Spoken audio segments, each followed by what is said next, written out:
Assalamualaikum warahmatullahi wabarakatuh. Halo everyone, kembali lagi dengan saya Linda Nurisi. Nah, di sini saya akan menjelaskan materi mengenai kewirausahaan dan kepemilikan bisnis. Nah, ada yang tahu nggak sih apa itu bisnis?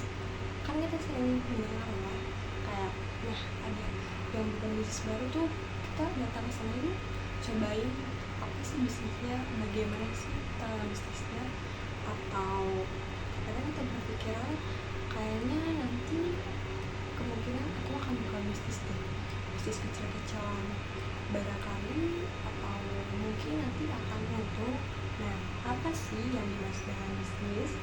Nah, untuk pengertian bisnis kecil sendiri yaitu bisnis yang dikelola dan dimiliki secara mandiri yang memiliki pengaruh yang relatif kecil di pasarnya.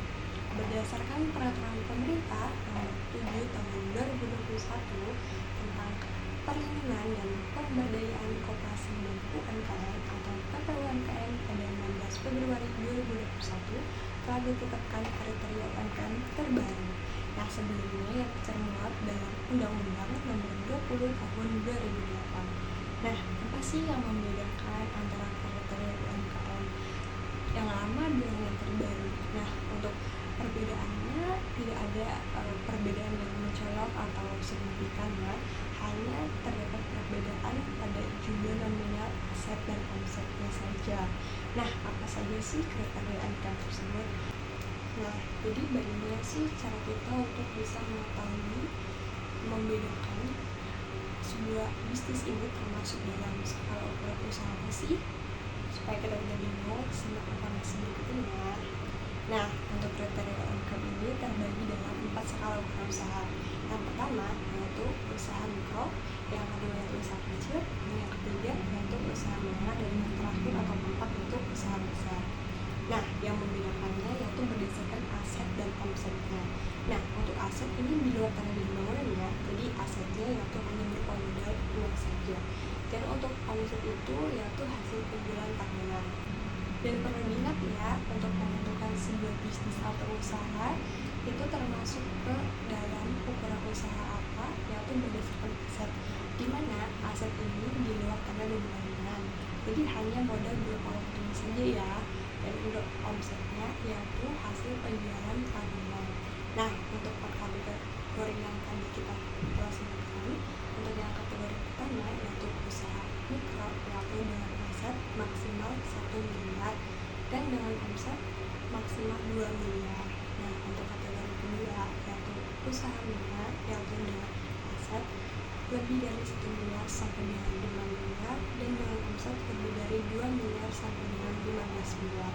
Dan untuk kategori yang ketiga yaitu usaha menengah, yaitu dengan aset lebih dari 5 miliar sampai dengan 10 miliar dan dengan omset lebih dari 15 sampai 50 miliar. Dan untuk kategori yang keempat ini yaitu dengan ukuran usaha besar, yaitu dengan aset lebih dari 10 miliar dan dengan omset lebih dari 50 miliar. Nah, sudah bisa membedakan kan sebuah bisnis itu termasuk ke dalam kategori usaha mikro, usaha kecil, usaha menengah, atau usaha besar. Kan kadang kita pernah ya ke suatu daerah gitu, terus kita pulang atau mencicipi kuliner, pasti kita bertanya-tanya kan, nah itu termasuk produk UMKM atau bukan ya, atau ini produk dari usaha skala besar. Seperti kadang kita ke Jogja, kan kita kenal dengan bakpia, kita ke Semarang ada bakpia, kita ke mana lagi, ke Bandung dengan terkenal dengan piem, terus bolu ya, susu lembang, terus kita ke Sumedang terkenal dengan tahu Sumedang. Nah, jadi kita bisa membedakan kan dan menentukan sebuah usaha atau bisnis tersebut termasuk ke dalam kategori ukuran usaha apa.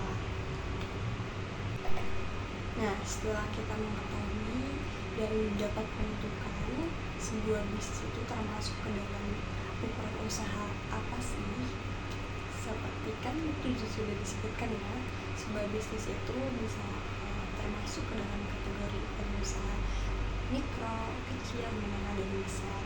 Nah, selanjutnya ini kita perlu mengetahui pentingnya suatu bisnis kecil ini apa sih. Nah, yang pertama yaitu tentunya membuka lapangan pekerjaan, yang kedua sebagai inovasi, dan yang ketiga adalah sebagai kontribusi bagi bisnis besar. Nah, untuk timbul UMKM sendiri di Indonesia itu banyak jenisnya dan banyak jumlahnya ya, seperti dari UMKM dalam bidang transportasi, manufaktur, terus UMKM jasa, terus UMKM keuangan, dan masih banyak lainnya. Dan untuk selanjutnya yaitu kewirausahaan. Tadi kita sudah membahas mengenai bisnis, yaitu pentingnya bisnis apa, cara menentukan dan mengetahui bisnis tersebut ke dalam skala usaha apa. Nah, sekarang kita masuk ke kewirausahaan. Nah, ada yang tuh nggak kewirausahaan itu apa? Kadang kan kita kita mau wirausaha. Nah, pengertian kewirausahaan adalah proses pencarian peluang bisnis dengan berbagai kondisi risiko yang memiliki tujuan pertumbuhan, keuangan, dan kemandirian. Nah, untuk kewirausahaan ini ada 4 tahapan. Yang pertama yaitu rangkuman dokumen strategi dan bagaimana strategi tersebut nantinya akan diterapkan. Yang kedua yaitu menetapkan tujuan dan sasaran. Yang ketiga yaitu peramalan penjualan, dan yang terakhir yaitu perencanaan keuangan untuk menghindari risiko keuangan yang nantinya akan terjadi pada proses awal, akhir, maupun pertengahan dalam kita memulai suatu bisnis. Nah, untuk memulai suatu bisnis ini kita bisa mulai dari nol, dari awal kita merencanakan seperti yang tadi telah saya sebutkan, atau juga bisa melalui waralaba atau franchise, di mana sebuah usaha sudah memiliki brand, sudah memiliki target konsumen. Dan yang terakhir yaitu bisa dengan membeli sebuah usaha yang sudah ada, yang nantinya kita akan melanjutkan proses berwirausaha ini. Nah, tadi kan sudah disebutkan ya bahwa suatu usaha atau suatu bisnis ini pasti ada 2 kemungkinan. Yang pertama akan memiliki keuntungan atau berhasil, dan yang kedua bisa jadi gagal. Nah, untuk faktor-faktor yang menjadi kegagalan dalam suatu bisnis ini bisa dari dorongan, motivasi, dan kerja keras dari diri kita sendiri, bagaimana caranya kita bisa bertahan dan bisa berkomitmen dalam menjalankan suatu bisnis. Terus yang kedua bisa dari perebutan pasar. Yang ketiga terus bisa juga dari perencanaan manajerial yang belum siap atau tidak matang, atau miskomunikasi. Terus yang terakhir adalah keberuntungan. Apakah nantinya akan berhasil atau tidak, itu tergantung keberuntungan. Nah, untuk pendanaannya sendiri sebuah bisnis itu bisa dari tabungan pribadi, dari keluarga, dari teman, dari lembaga peminjaman maupun lembaga pemerintah. Dan selanjutnya yaitu kepemilikan bisnis. Untuk kepemilikan bisnis sendiri yaitu terbagi menjadi 2. Yang pertama itu korporasi, yaitu entitas hukum yang memiliki ciri khas dalam kepemilikan, tanggung jawab hukum, dan tata cara operasional. Yang kedua yaitu non korporasi, yang dimana terbagi kepemilikannya menjadi 2, yaitu kepemilikan legal dan kepemilikan bersama. Untuk yang korporasi itu contohnya seperti BCA, Telkom, BRI, dan sebagainya. Dan untuk yang non korporasi yaitu seperti CV, yaitu perseroan komoditer, terus firma, dan masih banyak. Untuk kepemilikan bisnis sendiri yaitu terbagi menjadi 3. Yang pertama yaitu usaha perseroan, contohnya seperti usaha kuliner, usaha sembako, dan usaha isi ulang dalam air mineral. Yang kedua yaitu badan usaha bukan badan hukum, contohnya seperti CV, firma, dan persekutuan pemerintah. Dan yang terakhir yaitu badan usaha berbentuk badan hukum seperti perum, perumahan umum, perjan, perusahaan